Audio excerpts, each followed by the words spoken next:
Bab 082.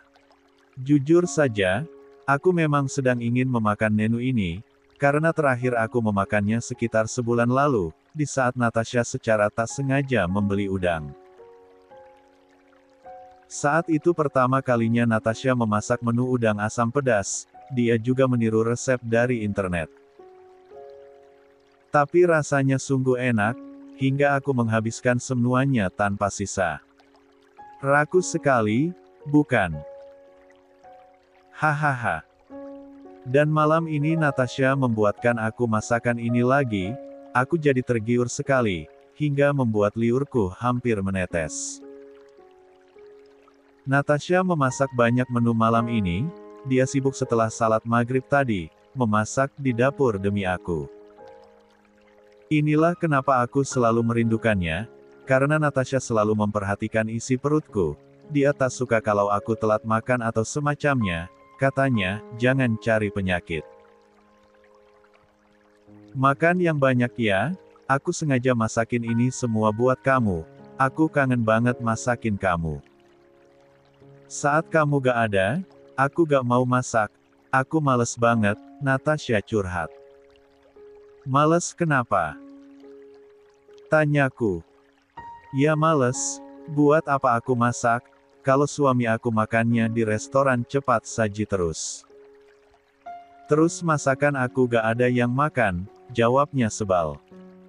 Hehehe, maaf ya, habisnya kan itu tugas, mana mungkin aku gak pergi. Tapi karena sekarang aku ada di rumah, kamu bisa masakin aku tiap hari, dan aku siap menampung masakan kamu yang enak-enak ini, jawabku sambil mengunyah. Natasha tersipu, aku memang selalu memuji masakannya, setiap saat ketika dia memasak untukku. Natasha mengambil piring dan makan bersamaku. Tapi, anehnya, meski dia tengah hamil, dia makan sedikit sekali, aku jadi heran. Kok cuma sedikit makannya? Tanyaku, menunjuk piringnya yang hanya diisi dengan nasi sedikit dan satu paha ayam goreng. Aku gak mau makan terlalu banyak jawabnya. Kenapa? Kamu harus makan lebih banyak daripada sebelum hamil, dan lebih banyak lagi saat menyusui nanti. Bukan malah tambah sedikit, aneh, komentarku. Aku gak mau banyak makan, soalnya takut gemuk. Kalau aku gemuk, nanti kamu malah berpaling hati, apalagi di kantor pasti banyak cewek cantik yang singset dan langsing, pasti kamu bakal jelalatan. Jawabnya ketus. 65. What? Jadi, dia pikir jika dirinya gemuk aku akan berpaling pada wanita yang masih singset dan langsing. Konyol sekali, padahal aku ini tipe setia, jika aku mau, aku bisa menjadikan salah satu karyawatiku sebagai selingkuhan di kantor. Tapi karena aku memang tak bisa, maka aku tak pernah melakukannya. Bagiku, kesetiaan adalah yang utama dalam sebuah hubungan, dan aku akan selalu mempertahankan kesetiaanku hanya untuknya. Kamu pikir mukaku ini muka buaya darat? Muka playboy? Muka tukang selingkuh? Atau muka cowok red flag? Bisa-bisanya kamu mikir sejelek itu, aku agak tersinggung dengan celotehannya tadi. Jangan seserius itu, aku cuma bercanda kok, aku tahu kamu setia. Natasha meralat ucapannya. Kamu jangan tahan diri ketika mau makan apapun, kalau kamu mau, kamu langsung makan aja selagi makanan itu ada dan gak membahayakan kamu. Aku gak masalah meski kamu gendut, aku gak begitu memikirkan soal badan kamu yang bisa melar gara-gara banyak makan.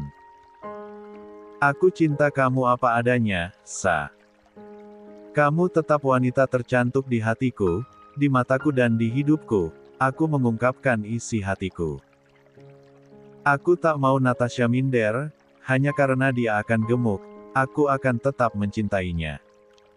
Natasha tersenyum. Makasih, sayang, ucapnya. Kami kembali melahap makanan kami, lalu mengobrol tentang kegiatan Natasha di kampus. Aku berbaring di tempat tidur sambil memainkan ponsel, membalas chat teman-teman yang kemarin ikut denganku ke Surabaya. Aku bertukar pesan dengan Raihan juga, dia tiba-tiba mengingatkan aku akan suara horor di hotel saat itu, jelas saja aku tertawa mengingat itu. Suara yang menurutku lebih horor dari suara hantu. Aku dan Raihan menyimpulkan, bahwa Rahmat dan Mila saat itu tengah menjalankan proses program kehamilan, sehingga mereka bekerja dengan sangat giat dan bersuara keras, akibat semangat yang membara. Seru juga bertukar pesan dengan Raihan, dia ternyata kocak juga, jika kita mengenalnya lebih jauh. Natasha masuk ke kamar setelah meminum susu dan vitaminnya.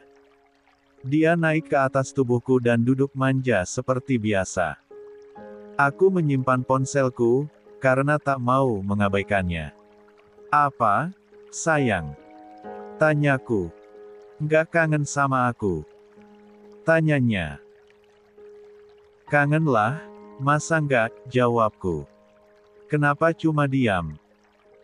Gak mau melakukan sesuatu sama aku? Tanyanya lagi. Sesuatu apa? Aku pura-pura bodoh dan tak mengerti maksudnya. Pura-pura deh. Natasha mencapit hidungku. 66. Aku sibuk menguasai leher hingga dadanya, memainkan dua gumpalan kenyal itu bergantian. Kamar kami penuh dengan suara desahan, kami berdua bersemangat sekali, hingga kasur pun bergerak tak beraturan, dan bantal juga selimut yang tadinya rapi di atas kasur sudah terlempar ke lantai. Aku terkapar setelah pelepasanku tercapai, kami berdua berbaring bersama dengan peluh kenikmatan yang membasahi tubuh. Aku sangat puas, Natasha selalu memuaskanku dalam keadaan apapun, kecuali saat dirinya datang bulan. Tapi, aku jadi cemas jika Natasha melahirkan, karena sudah pasti aku akan puasa selama 40 hari lamanya, sama seperti Fandi. Wah, bagaimana ya? Aku tak yakin akan sanggup. 67. Aku dan Natasha berjalan memasuki ruang pemeriksaan di sebuah klinik. Hari ini, seperti janjiku padanya saat aku di Surabaya, aku akan menemaninya periksa kandungan, dan hari ini aku menemaninya, sengaja tak masuk kantor demi ingin tahu keadaan bayiku. Natasha dibaringkan di atas ranjang pasien, lalu diperiksa bagian perut. Apakah ada keluhan? Tanya dokter, sambil menggerak-gerakkan alat pendeteksi bayi, USG, di atas permukaan perut Natasha. Cuma sering kram dan kesemutan, dok. Saya sulit tidur nyenyak, jawab Natasha. Apakah masih sering berhubungan eskes? Tanyanya lagi. Memem, aku dan Natasha tak langsung menjawab, kami saling tatap. Jujur saja aku dan dia malu untuk mengakui itu. Jangan malu, katakan saja, karena saya sebagai dokter harus tahu kegiatan apa saja yang dilakukan oleh pasien saya, tutur Dokter Ramah. Seminggu 3 kali, dok, jawab Natasha berbohong. Aku mengerutkan kening, menatap Natasha heran. Kenapa dia harus bohong? Natasha hanya cengengesan ditatap heran olehku. Enak saja hanya 3 kali seminggu, bukannya hampir setiap malam ya. Seperti yang aku bilang, nafsu Natasha jauh lebih besar daripada aku, sehingga kami bisa melakukannya kapan saja. Oh, baguslah, ucap dokter. Kenapa bagus? Tanyaku. Ya bagus, karena sperma bisa memperlancar kelahiran si jabang bayi, jawab dokter. Oh, aku dan Natasha mangut-mangut. Dokter masih menggerakkan alat itu di permukaan perut Natasha, dan menunjukkan kondisi bayiku di dalam perut ibunya. Tak hanya itu, dengan teknologi USG 4D, aku dapat melihat dengan jelas wajah bayiku, aktivitas dia di dalam sana, hingga gerakan-gerakan kaki dan tangannya. Jika diperhatikan, prediksiku untuk wajah baby boy akan lebih mirip padaku. Ya, meski tidak benar-benar jelas sih, tapi aku merasa dia akan sangat mirip denganku. Aku tersenyum ketika melihat dia tengah mengemut ibu jarinya, lucu sekali. Apakah bayi memang seperti itu di dalam perut? Ah, rasanya aku ingin cepat dia lahir, agar aku bisa segera melihat betapa lucunya dia. 68. Natasha tampak antusias melihat bayi kami, kuperhatikan dia terus tersenyum melihat baby boy yang masih betah di dalam perutnya itu. Setelah pemeriksaan, aku dan Natasha duduk di depan meja dokter, mendengarkan setiap penjelasan dan tips-tips dari dokter, untuk kehamilan Natasha yang sudah masuk trimester ketiga. Jika ada waktu, Anda sebaiknya lebih sering membawa istri Anda berjalan-jalan, baik itu di sekitaran rumah, atau kemana saja. Karena dengan seringnya ibu hamil bergerak, maka janin pun akan bergerak memutar, hingga kepalanya berada di jalan rahim, pesan dari dokter. Apa ada pantangan makanan atau semacamnya, dok? Tanyaku. Tidak ada. Ibu hamil boleh memakan apapun yang disukainya, selama itu tidak berbahaya bagi ibu dan janinnya, jelas dokter. Lalu, apakah istri saya bisa melahirkan normal? Aku ingin tahu tentang ini. Insya Allah bisa, asal posisi bayi sudah terbalik, di mana kepalanya sudah berada di jalan lahir dan tidak menyungsang. Namun, jika posisi bayi menyungsang, maka tindakan caesar harus dilakukan, demi keselamatan keduanya. Tapi, banyaklah berdoa dan berusaha agar istri Anda bisa melahirkan dengan normal dan sehat keduanya, tutur dokter lagi. Kami berdua paham dengan penjelasan dokter, tampaknya kami memang harus lebih sering main keluar rumah, demi persalinan normal yang kami harapkan. Setelah selesai dengan pemeriksaan dan mendapatkan banyak tips dari dokter, kami pulang. Sayang, aku mau main dulu, gak mau langsung pulang, ucap Natasha, di mana kami masih berada di dalam mobil menuju rumah. Main di mana? Tanyaku. Di mana aja, yang penting kita bisa jalan-jalan, kata dokter. Kan aku harus banyak jalan-jalan, jawabnya. Mau ke taman, tepi pantai, atau ke taman bermain? Tanyaku. Nggak jadi deh, kita pulang aja nanti jalan-jalannya di dekat rumah, jawabnya. Loh, kenapa? Nggak, pengen di dekat rumah aja, supaya kamu bisa temani aku jalan kaki, dan gak usah bawa-bawa mobil kayak gini. Oke. Aku menurut saja, segera aku bawa dia pulang, karena dia inginnya berjalan-jalan di dekat rumah. Setibanya di rumah aku memarkirkan mobilku di tempat biasa lalu kami turun. Sayang, kamu ganti baju dulu sana, aku nggak mau jalan kaki sama kamu kalau kamu pakai baju resmi kayak gitu, aku maunya kamu pakai baju biasa aja, Natasha memintalku untuk berganti pakaian. Memangnya kenapa? Penampilan aku kayak gini kan keren? Biar orang-orang tahu kalau seorang Natasha punya suami sekeren aku menyombongkan diri. Pokoknya kamu ganti baju, cepat. Aku tunggu di sini, titahnya. 69.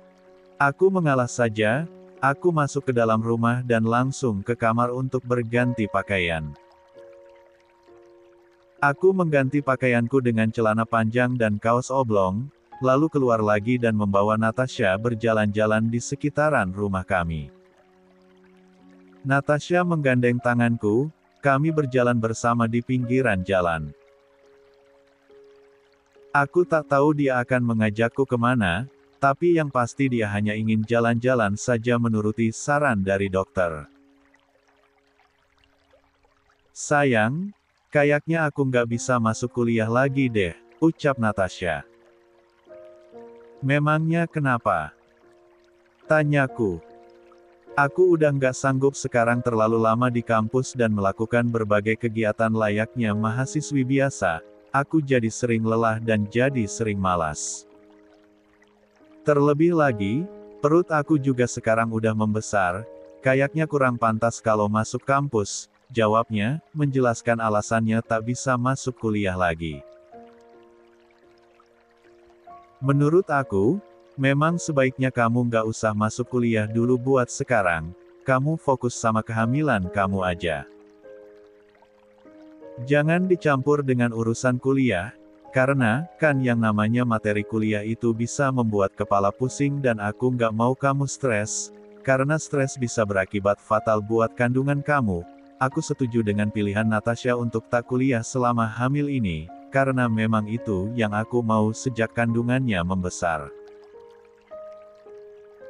Ya, jujur saja, aku sering cemas dikala dia bepergian atau ke kampus dengan perutnya yang besar itu. Segala kemungkinan bisa saja terjadi, bukan?